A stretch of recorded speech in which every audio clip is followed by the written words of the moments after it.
ആ നഗരത്തിന്റെ നിശബ്ദതയ്ക്ക് പിന്നിൽ പ്രവർത്തിച്ചത് കേവലം ഒരു യുദ്ധതന്ത്രം മാത്രമല്ല, മനുഷ്യൻ ആണവശക്തിയെ വരുതിയിലാക്കിയ ക്രൂരമായ ശാസ്ത്രം കൂടിയായിരുന്നു.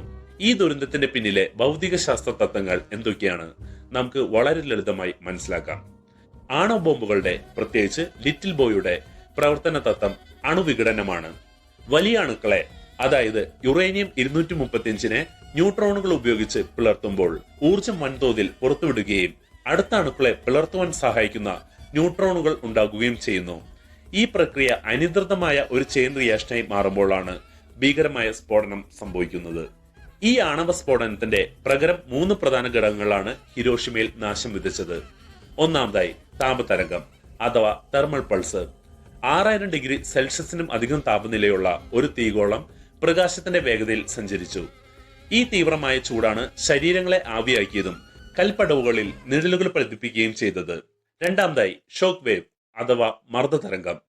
ശബ്ദത്തിന്റെ വേഗതയെ മറികടന്ന് അതിശക്തമായി വന്ന മർദ്ദ വ്യത്യാസമാണ് കിലോമീറ്ററോളം ദൂരെയുള്ള കെട്ടിടങ്ങളെ തകർത്ത് തരിപ്പിടമാക്കിയത്. മൂന്നാമതായി വികിരണം അഥവാ റേഡിയേഷൻ.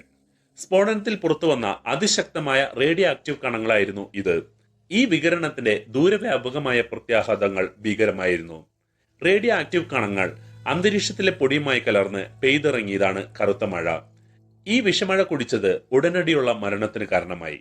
കൂടാതെ റേഡിയേഷൻ മനുഷ്യന്റെ ശരീരത്തിലെ കോശങ്ങളെയും DNA ഘടനയെയും തകരാറിലാക്കി. ഇതിന്റെ ഫലമാണ് കോശങ്ങളുടെ അനിയന്ത്രിതമായ വളർച്ചയ്ക്ക് കാരണമായ ലുക്കീമിയയും തൈറോയ്ഡ് ക്യാൻസർ തുടങ്ങിയ രോഗങ്ങൾ വർഷങ്ങൾക്ക് ശേഷം തലമുറകളെ വേട്ടയാടിയത്. അങ്ങനെ മനുഷ്യന്റെ ചരിത്രത്തിൽ ആദ്യമായി ശാസ്ത്രം ഒരു യുദ്ധമുഖത്ത് കൂട്ടമരണത്തിനുള്ള ആയുധമായി മാറി. ഈ പാഠം ലോകം മറക്കരുത്.